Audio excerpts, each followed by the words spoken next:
Bing Webmaster Tools has relaunched their Site Explorer tool. This provides a brand new experience that's not offered by Google Search Console.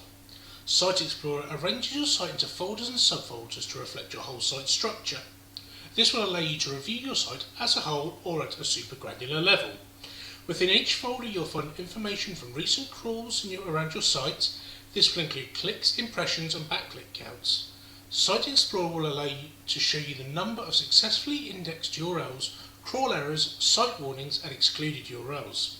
For individual URLs you'll be able to see the last crawl date, first crawl date, HTTP code and whether or not it's HTTPS.